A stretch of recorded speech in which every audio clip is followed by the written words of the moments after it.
that the connection is lost, wait for 30 seconds. I have hotspot, so backup is available.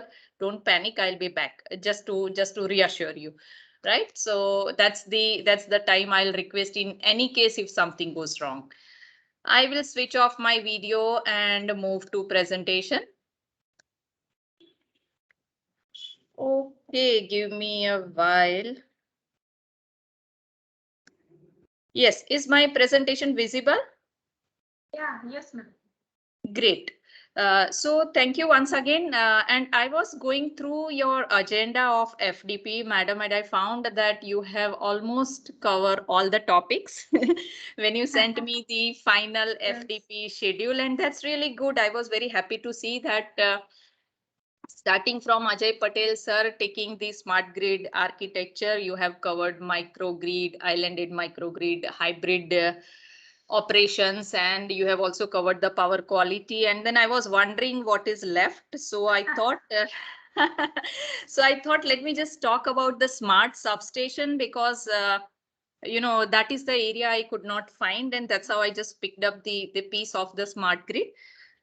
And I tried to put the things together as my thoughts were prevailing on what should be a smart digital substation and how Hitachi ABB Power Grids is moving. And so is the case with all the manufacturers. Just excuse me if I have taken all the example of Hitachi ABB because that's a company I belong to and that's where I find the examples. It does not mean other manufacturers and companies do not have. They have similar and better sometimes not so good examples, but you will find example of Hitachi here because I belong there. That's the only reason. Okay, madam has already introduced me. No need just to tell you that you can call me Manisha anytime, and you will find me on LinkedIn with my contacts. And you can approach me anytime if you feel that I am of any use or any help to you. I generally prefer to get associated with academia and try to give something back to the society. That's the sole purpose when I get associated with the academia. So anytime you feel I can be of any use, please approach to me.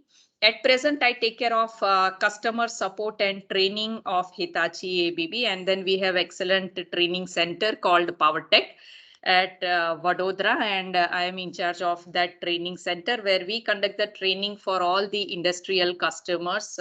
Major customer base is utilities, but then we also get a lot of students and faculties from various colleges. Okay, so let's move to the topic. It's 1:05 and I intend to complete it in next 45 to 50 minutes and we'll have some Q&A session. I will have to leave by 2:15. I was telling madam, so in case if some questions are left, just post it with the Urvi ma'am and I will get back to you through her. So when I looked at the smart substation, I thought I must cover three aspects of it. One is control and protection. Where are we today and what we should do or what is happening in the market to make it smarter. Smart primary equipment and asset performance management, and then how it creates value for a smart grid. And then conclusion. Also before conclusion, I have added some slides on the carbon neutrality and the vision of the world for 2050 and how different companies are moving with the carbon neutral product portfolio. So I've just taken as an example the portfolio that we have been developing. Okay, I will not be able to see the chat. So Urvi ma'am, you have my phone number in case if something is wrong and somebody has written something in the chat I need to change, please interrupt. Okay, now Okay. So smart digital substation, and why today I'm talking about a smart digital substation, because when we talk of a smart grid, there are a lot of new components which are added. You talked of power quality, FACTS, HVDC, microgrid, but then at the core still we have the substation. And that has to perform very well to effectively transmit and distribute the power. And that's where we have to ensure that the substations are really smart enough to deliver to the smart grid expectation. And why do we need this? Because we need sustainable form of energy. Second is the usage pattern is changing. And that's where we have to ensure the reliability of power transmission and distribution. And third is with the higher demand peaks, because when we are adding lot of renewable, it's the demand is varying a lot on the grid because the generation is not stable or highly forecasted, and that's where optimal efficiency from the entire T&D is very much needed when we have to have a stability meeting the demand peaks. And that's where we need the products and system to support to make this grid stronger, smarter, and greener. So let's have a look at it. I have taken three components of that, but before I move to that, let us see where the substation is today and from where we have emerged. Yes, you all know that conventional substation was there before 90s and everything was on a copper. Even I have engineered lot of panels with the interposing panel having lot of contact multiplication and the dummy panel just to incorporate the terminals. So from there we have moved in 2000s. We already had a modern substation. At that time we used to call it digital substation, but now we are able to further differentiate because the functionality has moved. So modern substation, we could really digitize the protection and control IDs, and then we had the communicable meters and station HMI, and with the gateway and HMI, we could really get away or do away with a lot of dummy panels, interposing panels, and we had a slick and slim system on that. However, there was a challenge also in the initial phase that, every manufacturer was on a different protocol, and then emerged IEC 61850. So that made a kind of uniform platform for all the manufacturers to have the communication or a digital system for the substation. And now we are at the phase where already IEC 61850 has defined what is a process bus, how we should be taking the data from the switchyard to the control room, how we should be also developing and establishing the redundancy in the system so that we do not have the instability because of the communication link brokerage, etc. So what next? Because if we already have the standard defined, well structured, and we know what to do, now we need to implement it. And that's where I will take this session in three parts. One, we will talk about what do we need to do next with IEC 61850 based control and protection system. What gets added there? How do we build a smart primary equipment, and having these two together, primary and secondary equipment having digitally enabled or digitized already. How do we move to digitalization from digitization, which is using the data for better advanced analytics and getting a better business decisions. So these are the three areas I will try to cover. The first one, IEC 61850 based control and protection system. What got added now is merging units, switchgear, IOs, sensors. And then we also have already protection and control ID, but the form is changing. We also need to support the system. We need the Ethernet switches, which will support the parallel redundancy protocol and HSR. And then time synchronization is very important. We will see why and how. And then we need the sensor for the data communication at switchyard level. So these are the equipment which got added at the switchyard level for control and protection.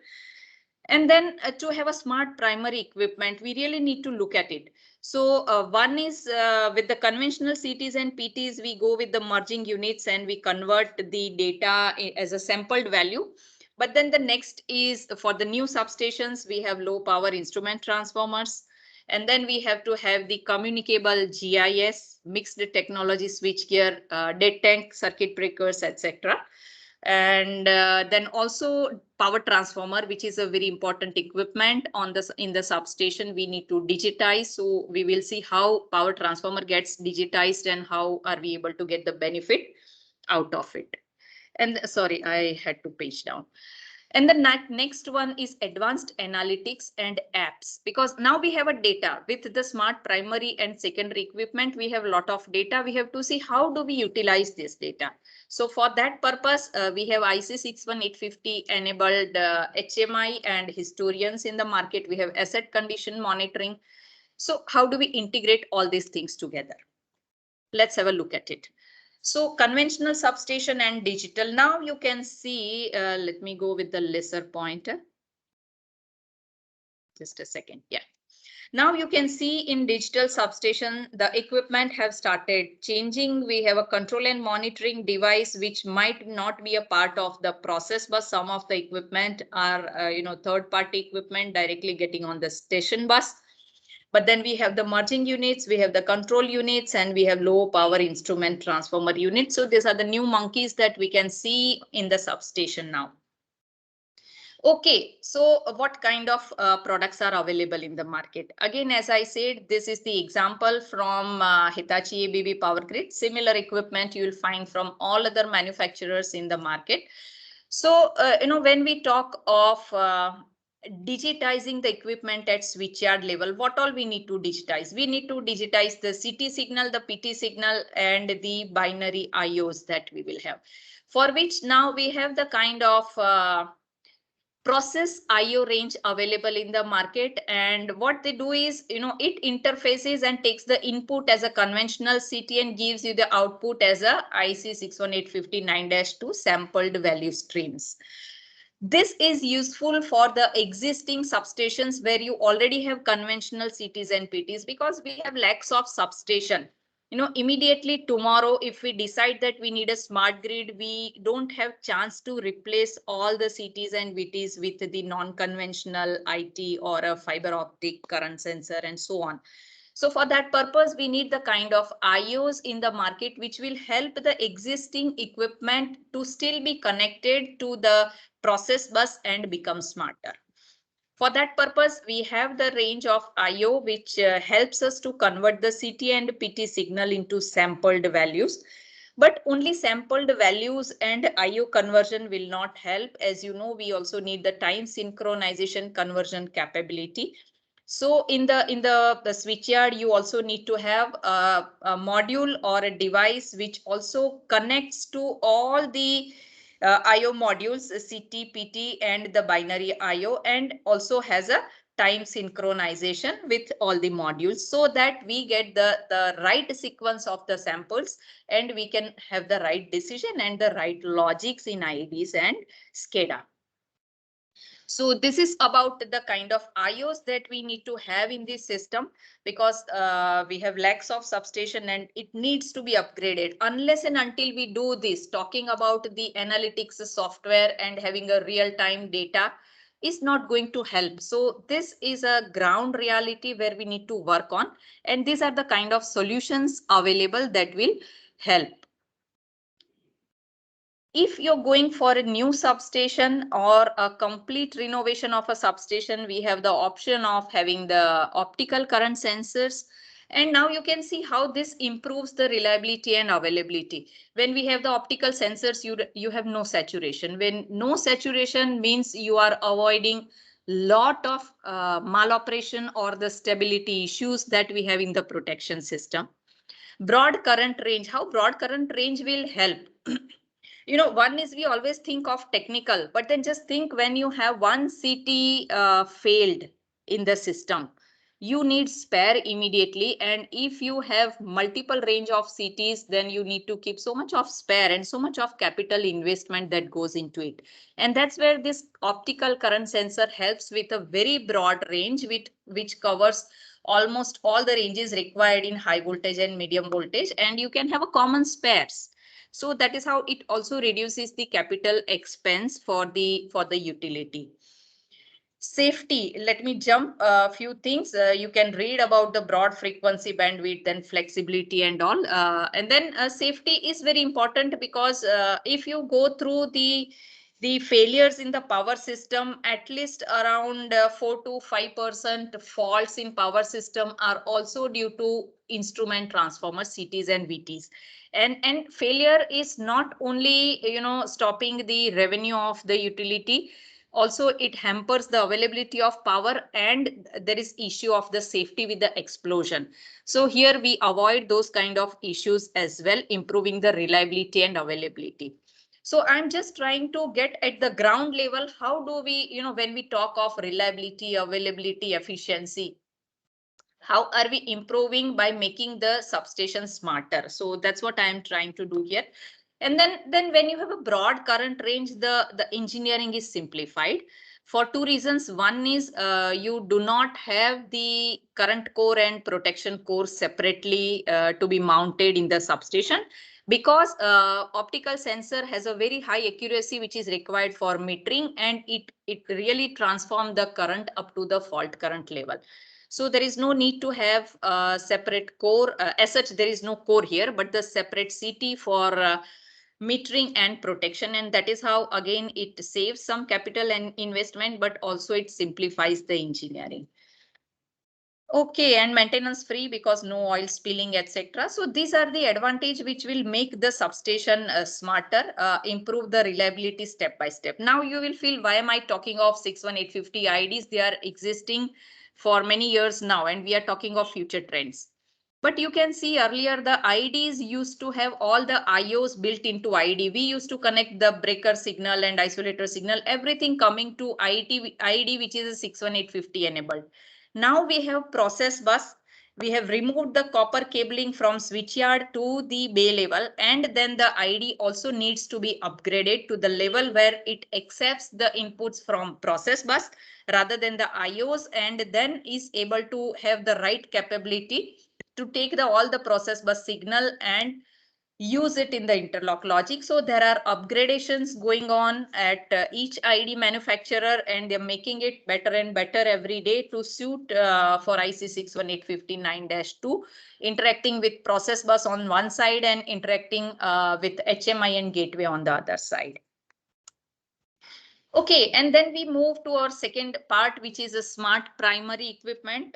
So now it is time that our GIS, AIS, transformers, everything is smart, and let's see how do we make them smart.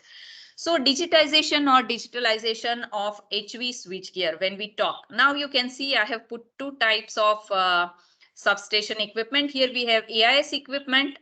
And with the circuit breaker drive, now we have something called monitoring of MSM, because you can see when I talked of signaling through SAM, SAM 600 takes CT signal, VT signal, and you will also have certain IOs like breaker contact and isolator or switch contact. But then that is not enough for us to monitor the AIS substation. We really need to know what was the closing time of a breaker. We really need to know, is there a gas leakage? And to monitor this kind of parameters, we have something called monitoring system, which comes along with the marshalling kiosk in the switchyard itself. And if you have a look at the GIS, then in the switchyard itself, there is a local control cubicle. That means the shift is from having a control room, control and relay panel. People are moving to have LCC in the switchyard itself on top of the GIS, as you can see here. So these are the changes which are coming in, and let's see what MSM has to do. So we will have a look at some of the MSM features. My apology for the slides which are not arranged properly. I'll come back to the earlier slide. Okay, so let me just go to MSM. What all it can do in addition to having a circuit breaker and isolator contacts, it monitors the gas pressure, gas leakage rate. Till now, we always get the gas pressure monitoring devices in the substation, but then intermittently somebody will go to the substation and take the readings either, or intermittently the unit throws certain readings on the SCADA. So now is the time to have the continuous reading. It is like, every month you go and get your insulin checked. But what happens if your insulin raises the very next day when you went for checking, and then you will go only the next month? And the same thing happens here with gas leakage also. So it's important that we have the continuous leakage monitoring. Also, then it starts monitoring the travel curve of the circuit breaker, and this gives you idea about what is happening with the dielectric strength of the primary device that you are having.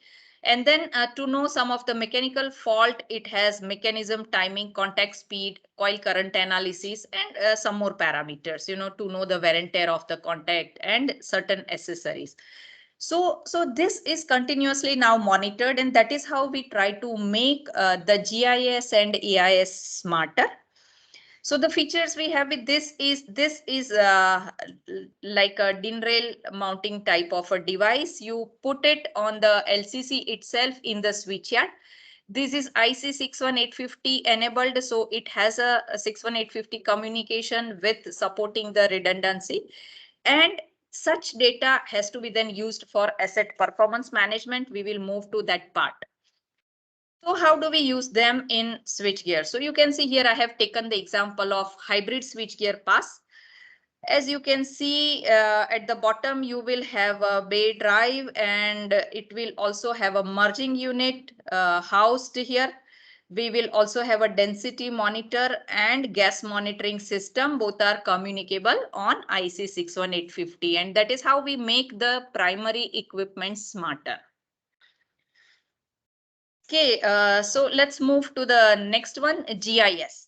GIS, what all we can do is, we have the non-conventional IT now. So we have replaced the conventional CTs with Rogowski coil kind of current measurement that we need to have on GIS. And you can see how the wiring is reduced. This was the earlier scheme where we used to have copper wire flowing through between the switchyard and the control rooms. And now you can see how the dual redundant fiber optic is supporting the system. So it's a simplification of wiring and control and relay panels that you are seeing. Similar to hybrid switchgear, we use SAM600 IO for goose as well as time synchronization. Okay, then how MSM helps with respect to the conventional density monitors. Here you have a continuous monitoring and you see the trend. As you see, there is a change in the value. This is the early sign, which tells us that now there is something wrong with the SF6, and it also tells you how much time do you have before it reaches the level 1 warning and before it reaches the second level gas alarm. This is done through finding the leakage rate. And that's where we know exactly that if we have time, or if we have scheduled maintenance between these two timings where we found first the leakage and you get the alarm, you have chance to repair, replace it and take the corrective action. So that's the whole idea, how to meet the availability and reliability of power by using such equipment. This also actually reduces the inspection work, because then manually we do not go and keep on checking the density monitors, and it tells you where to search for. Why we are focusing so much on the gas monitoring system? Because you can see most of, or I would say half of the minor failure on the GIS is from SF6 leakage. And you can say, at least if we have some utility customers here, they will support me that 90% of the GIS maintenance happens due to SF6 leakage. I can vouch for it. I have been head of high voltage service unit 3 years, and most of the time among the issues that we see, major issues will be on SF6 leakage, be it any manufacturer's product. And that's where it's very important to focus on the gas monitoring and the continuous gas monitoring and taking the right decision and corrective action before we reach the alarm levels. This is how the scheme is made. We have already seen that at GIS or AIS in the local control cubicle, we will have these devices installed. And then from those devices through fiber optic, we will be taking the data either to local display center, which could be LCC, which could be in the control room. It also goes to customers' other data analytics system. And the data can also be fed to cloud, so that if customer is looking for expert recommendation from manufacturer, it's possible for manufacturer to access the data remotely through cloud. So these are the possibilities that we have with such monitoring system. Again, this was the example. You have similar equipment in market from other manufacturers also. So here you can see the trend analysis, how you will be able to get the analysis, and then you can set where you would like to have the alarms, which is the alarm which you receive much before the actual alarm on the SF6 leakage. So either you can define on the rate, on the time left for you to repair and take the corrective action and so on. Okay, then let's move to our next very important equipment, which is a power transformer. And then power transformer, when you look at the failures of transformer, we know that one of the very important thing that we need to analyze in power transformer is dissolved gases, because it runs towards finally the partial discharge and the impurities. And second is we really need to monitor the oil levels, holes, pressure relief devices, and then the breather. So these are the devices now in market. We have the devices available which are communicable and they are IC 61850 compatible. Let's have a look at those devices. One more thing I would like to tell you is this devices doesn't need a separate mounting kind of arrangement. You can see here that on the same flange arrangement, those devices are mounted. The only difference is they are communicable and they are continuously monitoring the health of the transformer.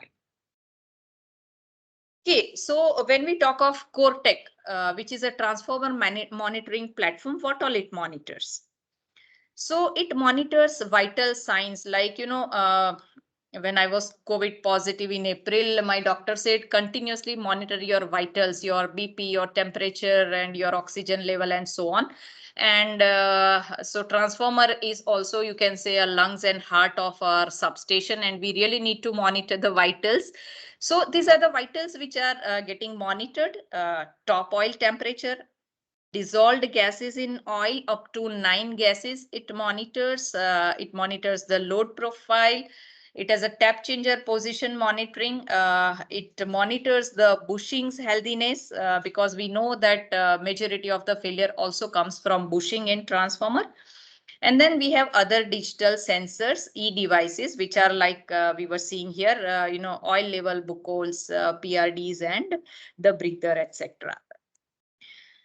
And then not only it monitors, because just getting and telling somebody that I'm ill doesn't help. We need to understand what are these symptoms, where it transforms into. So we need to know what is the illness that I am having.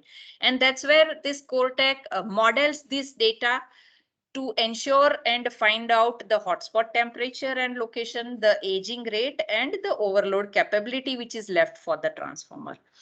And then it also controls cooling fans efficiently so that we maintain the oil temperature. So it's sort of a closed loop system that has come into market to ensure the healthiness of a transformer and getting the early sign of transformer getting ill. Okay, so along with the asset performance management from Hitachi ABB Power Grids, or you can have any other APM also where you can get this analytics. So once we have the transformer connected with communicable devices, communicable DGA analyzer, this kind of analysis is possible, and this has to be done for all the critical transformers, because power transformer is a hub from where majority of the power flows, and if it fails, then we don't have time to correct, or it takes very long time to repair the power transformer. And that's where it's possible, and we should implement almost all critical transformers about what is a fleet analytics. You connect all the critical transformer and see what is the healthiness of each transformer, and whether you have chance to shift the load. DGA analysis, we have already talked about it, thermal analysis, and then by seeing safety also, which is very important, and by seeing all point of failure risk that is involved, and then you get the expert recommendation. So this is what is done for making the transformer smart and intelligent, and ensure that we have a continuous monitoring and control over the very important parameter or very important equipment that we have in the system.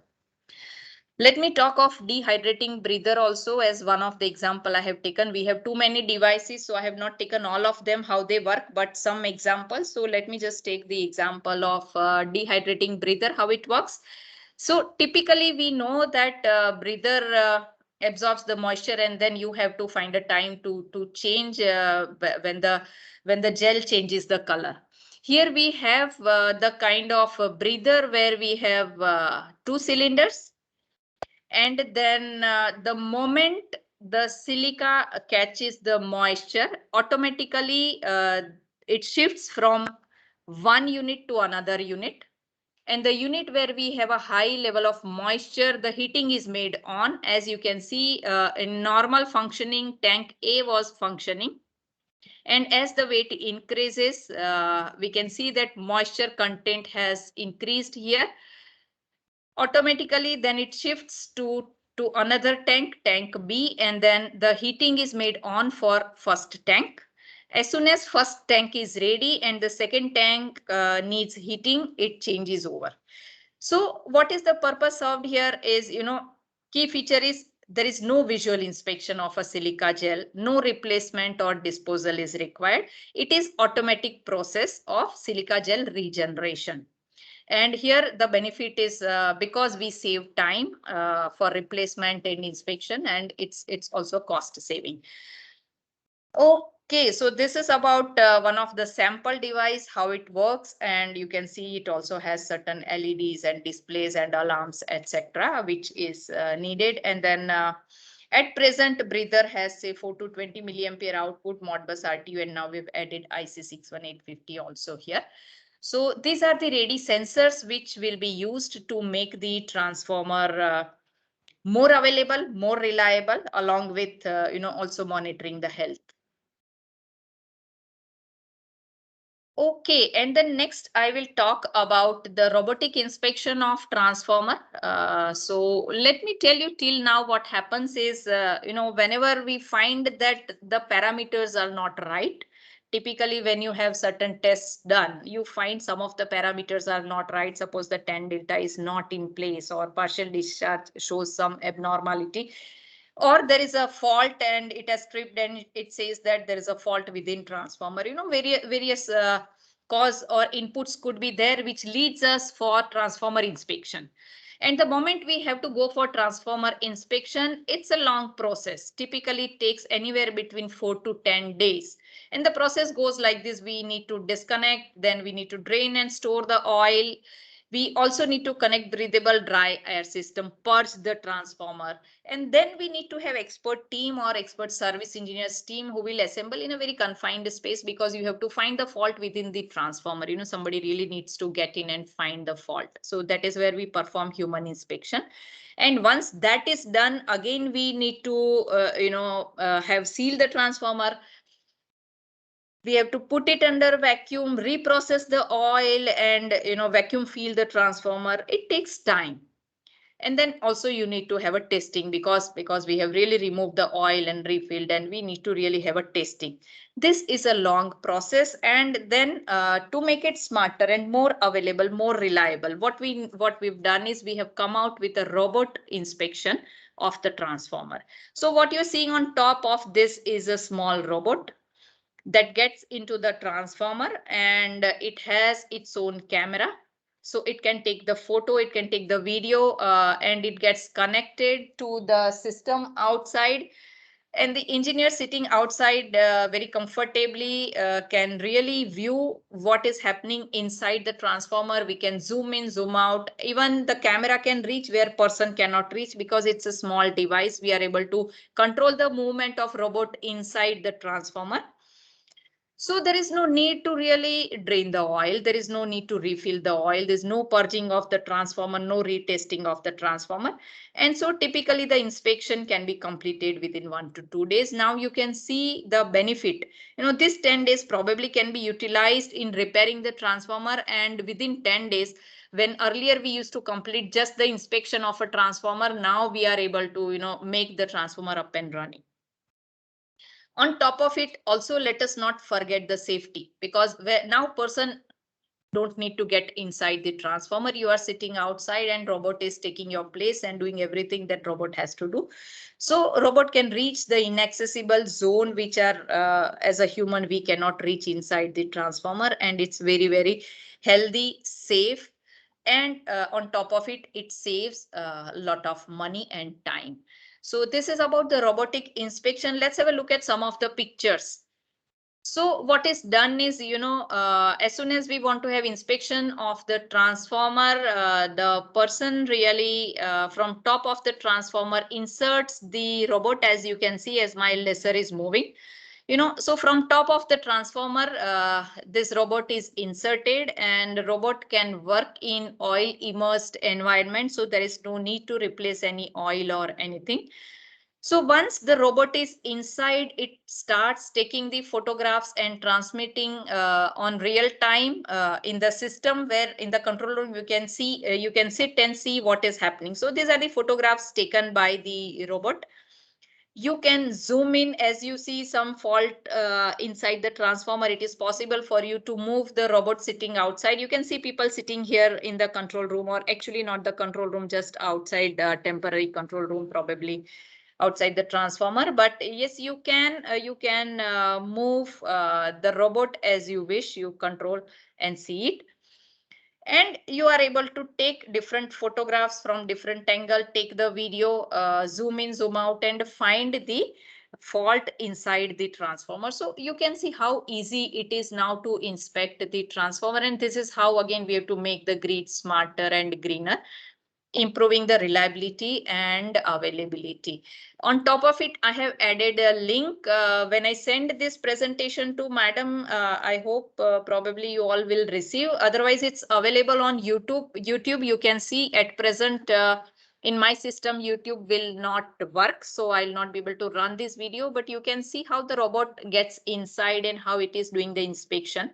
So you can just see T-Explore and you will be able to find few videos on YouTube already for that. There are some cases also that at customer end, how the inspection was done, how the fault was found, and how we could save the time. So you also have some customer testimony there to see how robotic inspection helps improving the time and money. Okay, so once we have all this equipment, smart primary and secondary equipment with communicable sensors and everything, then we need to come to the third part, which is advanced analytics and application. And that's where three parts, one is a SCADA, which is already a very established part in the market. Most of the utilities and industries are already using for a decade now. But then there is a little change with respect to how the data is processed, how the data is received, the accuracy of the data, the frequency of data, and so on. But we will not get into that part. Everyone knows that. And then two more area which now accurately is able to give us the result is the asset management and the remote monitoring applications. So asset management, we have something called Ellipse, and let's go through that. I think that's better. So let me just explain this slide and then move to that one. So now as we discussed, we have digitized high voltage breakers, we have medium voltage breakers, digitized transformers, and also some of the equipment are available where we are able to take the line parameters digitized on 61850. And then some more assets could be metering, could be distributed generation, could be VPPs. And then we have data source coming from various places. So certain data comes from historians, something from condition monitoring sensors that we were looking at. And then some devices still can have the offline data. We put the data together and then it has to go for the purpose. The very purpose is to have a right business decisions. And this data can be used for three purposes. One is the performance of asset itself, like better performance of HV breaker, better performance of transformer, better performance of substation as a whole, load sharing, islanding, forecasting. So lot of applications. But then also enterprise asset management. At enterprise level, how do you see your assets to be managed? Do you want to shift the fleet? Do you want to really take certain action for investing into certain substations and so on? And the workforce management. So these are the three areas where this data will be used and analytics will be helping us. So this is the real crux now that we have to develop, because we have all the data available. Now, developing analytics and using IoT will help us to really make use of this data for better reliability and availability. So one of the example again I have taken is eMesh Monitor that we have, which is a cloud-based digital platform. Once we have the data available, the data collected and aggregated, and we have the data stored in a secure cloud environment through eMesh, it is possible that we have a real-time monitoring of distributed energy assets from anywhere, anytime. There is no need for a person to be in the control room or in their own offices. So they are cloud based, and it is possible also to involve different stakeholders, the manufacturers, the users, the consumers, and have a system which is monitored, and the access can be given to respective stakeholder for their own area. So that's where it is possible. Like if utility wants the expert analysis from manufacturer for say transformer, they will share the transformer data with the manufacturer, and then they get the expert advice. Okay, so this is about the eMesh monitor and remote visibility. And then something that we have to use the data for, which is very important, is a reliability centered maintenance. Now we have all the data. It is important how do we use it and make our system more and more reliable, for which the system called RelCare is developed, where it is possible to monitor the condition and importance, and based on that the risk matrix is developed, and then the system based on its analytics gives the suggestion. So this is something on the reliability centered maintenance, how the data will be used. You can also see with condition based monitoring or reliability based monitoring, it is possible to really save the time and money. How everything together is connected.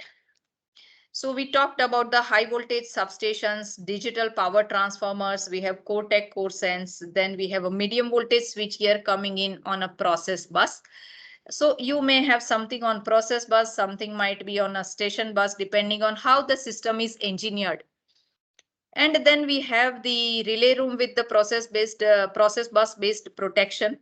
We have certain field to edge kind of the devices which will be connected also directly on the cloud. And then we have on top the kind of applications which could be for maintenance, which could be for asset performance management, and it could be for a remote monitoring and analytics. So this is how I can see the smart substation is emerging and taking a role in smart grid. And to summarize how it helps at various level. So, any project will move right from design to upgrade. So at design level, we have a reduced footprint. We will see very quickly in coming slides how this is happening. Reduced footprint, pre-engineered proven solutions, simplified engineering, and interoperability. Most important IC 61850 has brought is interoperability. And then at project level, now we can see that the project duration will reduce because we have the standard solutions available. Lot of modular solutions are available. Because of process bus, we are using lot of less copper, so less transportation weight, less wiring and testing time. When we talk of operation, we are able to monitor on a real-time basis the demand and generation, so dynamic loading is possible. Higher stability of the operation. Failure can be prevented by using certain smart devices. We talked of CT with no saturation. We talked of the leakage rate monitoring device, which gives you indication much before the failure happens. It is possible to then, as we know, that we are able to detect the fault in equipment much before it happens. We are able to save on a life cycle cost because we will be repairing the equipment or taking right action by reducing the load, etc., and save the equipment. We can make the optimal maintenance plan because at times we know some of the breakers are not used. They have not seen any short circuit. You don't need to plan the overhaul for that. So availability of asset increases on an overall basis. And then the system is future proof because outage reduces. It is scalable because it is modular. You can add the system, and it 61850 being a generic system, there is no need that you go with the same manufacturer. The scalability improves, the negotiation power improves, extensions are easier. So this is in nutshell, the capital expenditure and operational expenditure gets the advantage, having a smart substation delivering value right from design till upgrades. So very quickly, I have put all the slides you can go through, but how it supports on footprint, how much space is saved when you have AIS and you go digital through process bus, it saves half of the time. On GIS, it saves around 30% because GIS is already compact. And then because your IDs has less IOs, the size of IDs is reducing, the panel size is further reducing. There are no conventional IOs at the control and relay panel. So it saves a lot of space in the control room also. And then pre-engineered solution makes your system more reliable, and you have a speed in the project execution. Lot of copper is saved. I have already talked about it. Because we are saving lot of copper, lot of material is saved, lot of transportation is saved. You can see a typical representation of the cost and time for conventional and digital substation during design and project stage. So these are the advantages during design and project stage: reducing on-site testing. This is something very important, significantly shorter time for secondary work. At times, you have fewer panel to install, but at times we have seen during commissioning, customer comes up with changes. And when you have a wired system, it's really difficult, but when you have a programmable system, it really saves a lot of time during commissioning and testing. And still we are able to accommodate customer requests even at the last moment. And finally, we are able to implement the last moment changes or improvements in the system. O&M, we have already talked about the advantages, so I will skip the slides. You can read it. There are some testimonies of project execution. Some of them are pilots, some of them are the real orders, and you can see worldwide it is moving.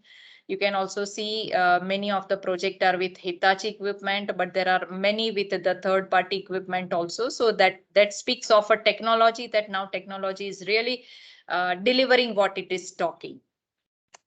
Okay, so summary of the digital substation advantages. We have already talked. I'll not go through each and everything. I had said I'll take around 40-50 minutes. I hope I am able to keep my commitment. Just to repeat, that smart substation really makes it competitive, fast track, reliable, efficient, and future proof. So this is from my side. Let me just quickly talk about carbon neutral and the efforts that Hitachi ABB Power Grids is putting there.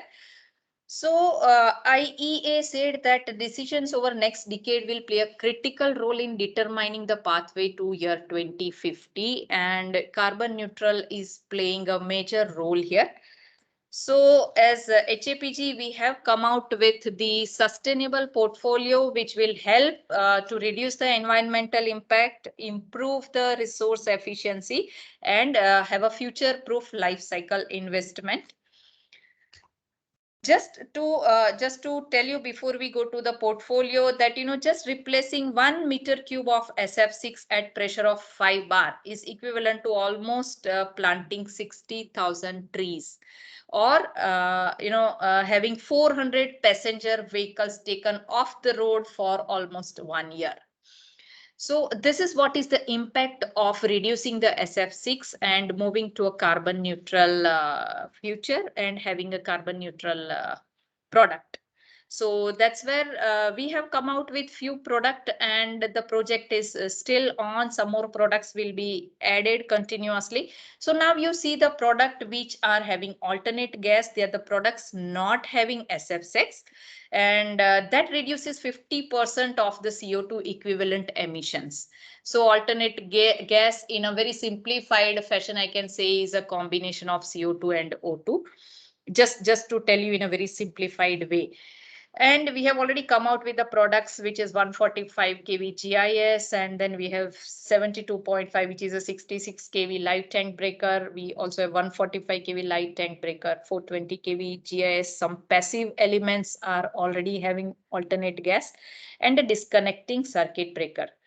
So you can see the life cycle assessment when we have a SF6 circuit breaker, what kind of material it uses, what kind of during its entire life, what kind of energy and energies is lost with SF6 circuit breaker, and what kind of SF6 gas is used. Compared to that, we have the alternate gas kind of equipment. So one we talked till now we were talking about stronger and smarter grid, and now here starts coming the portfolio which is going to support the greener grid.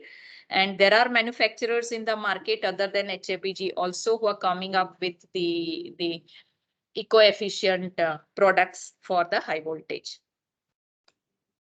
How this product will help? It will help in forefront. One, society, building a carbon neutral future for the society, which will also increase the safety. There will be less environment impact, reducing the carbon footprint, which will further improve the efficiency also. And then it's our corporate social responsibility that we have to have decarbonized production facilities. So that will be the next move that will be in the pipeline. And this is the design for tomorrow, and the portfolio is going to be built on such alternate gas technology, not by HAPG, by many manufacturers. So this is how we see the trend moving in the future. So I think I am done. If we have question, we can take. If I can answer, I'll be happy to answer. If I cannot answer, I will say I will revert with your question and answer. Yes, over to you, madam. Yes, participants, you can ask by unmuting yourself. Let me see if I can see the chat now. No question in chat.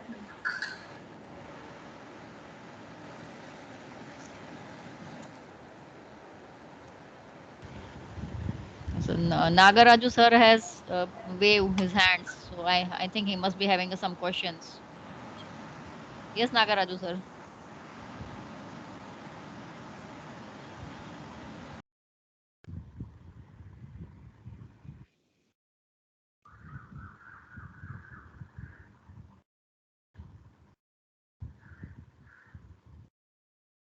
Okay, Chandani. Chandani Shah has asked a question, ma'am, how robot Yes, is ma'am. controlled? Yes. So, yeah. So the robot is installed, which has the wired and wireless communication, and we use our own software, which is able to decode the messages from robot. And it's with a proprietary software that we have the monitoring control of the robot. As you can see, when I showed the picture, it is inserted from the top, and there is a wire connected to it. So we have a control using the dedicated software. Okay. And madam, what about DGA analysis, gas analysis? Yes, gas analysis, as I was sharing, we have a technology called CoreTech, and that is a communicable devices. And once we have this DGA installed, it checks the uh, gas for its impurity, and it gives us analysis of 9 gases.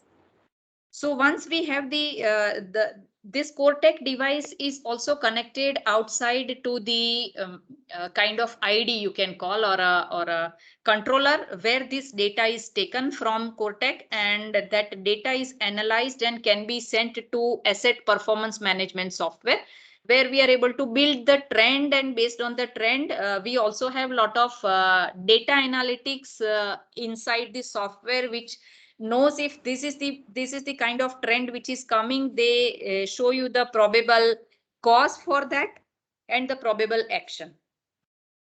And actions are in 3 terms, that If you want to continue, say this kind of loading, probably you need to go for disconnection and change the oil, or you really need to take the action. Second, they say if you don't want to do it, how do you take step 2 action? If you don't want to take shutdown, then you need to reduce the load, etc. And then it says in both the cases how much residual life you will have. And I hope I could answer it. We have, I wish Urvi ma'am once next time when we have FDP, let's have the session from my office. We have this equipment installed in our training center.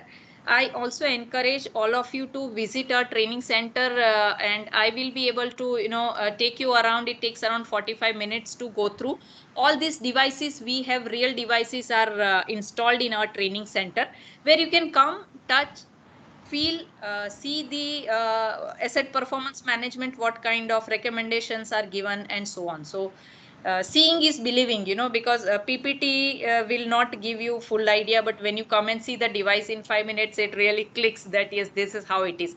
So I request and invite all of you, whenever you have time, whenever you are in Vadodara, please contact me, and I will be very happy to take you through the training center. We have the GIS, and we don't have the models. They are all actual devices. So we have the entire intelligent transformer devices available. We have the GIS, MSM, we have the GCB monitoring system, and we also have the HVDC virtual tour of the switchyard and substation, including the valve room. So we have also used the kind of augmented reality, so-called augmented reality, to take you through the HVDC valve room, because even generally not many people get the chance to get into the HVDC valve room and control room. So you will be able to see all these things when you come to training center. So it's my request, whenever you are there, please come, and I'll be very happy to show you this. Thank you, ma'am. Thank you for your invitation. Ma'am, kindly share your email or contact so that even students can also, like with recommendation, can visit for information.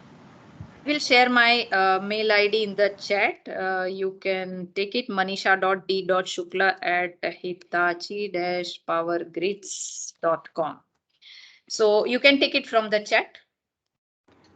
I will share my phone number. Please don't share with all the students. They are really enthusiastic, but at times we are in Sure, with ma'am, customers, sure. because no, only reason I'll be very happy, and they will get answers. Only thing is, at times, because I run customer training, we might be with the customers, and if they call and if they don't get answer, they feel that we are non-responsive. So just to avoid that, to all your students, you can give the mail ID. Sure. And if you want to give the mail ID, even I will prefer you give the mail ID, or our common mail ID. Let me just put my phone number first. Yeah. I am giving a common mail ID. Why it helps? Even if I am out of office, somebody else will respond. So ABB PowerTech has a common mail ID. Let me see what it is. I'm missing it. I'll send it to Urvi ma'am. Just give me a Sure. sec. Just Sure. give me a second. The new mail ID I have to check, because we migrated from ABB to this Hitachi ABB Power Grids. I need to check the new one. Copy. Yes. Yeah. So it's in-ABB PowerTech at hitachi-powergrids.com. Right, so that's a common mail ID of the training center, where along with me I have two more colleagues, and one more you might be knowing because he comes from academia. He was electrical head in ITM Universe. He joined us before 1.5 years, Parth Sandesra. And we have Prabhakar Tripathi. So even if I am not there, they will be able to help you. That's where I encourage to put the queries on ABB PowerTech. But by any chance, if you write to me, not an issue.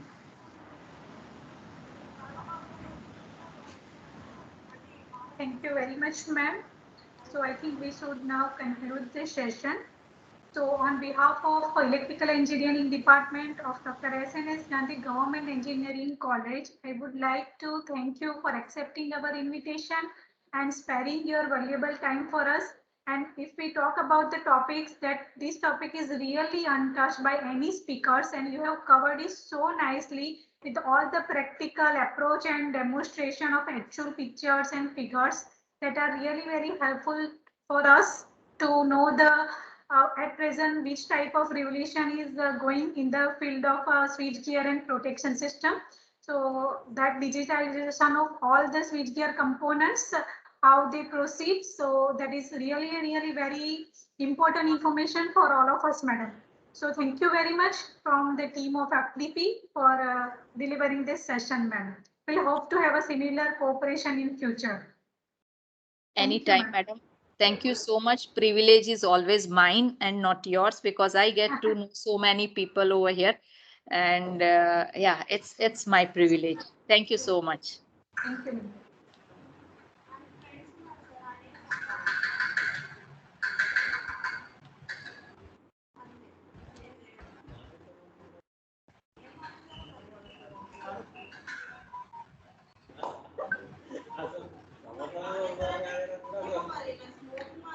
So participants, now you can leave and we'll see you exactly at 2:45. Or I'll post it in a, so I think I should post it in a WhatsApp group, the exam link, because we are having the next session from 3:15. Okay, so no issue if put in this chat box even and in WhatsApp group also. Okay, so the time duration is of 30 minutes. You have to solve 20 questions only. So I will post it at 2:45 around. Thank you so much to all.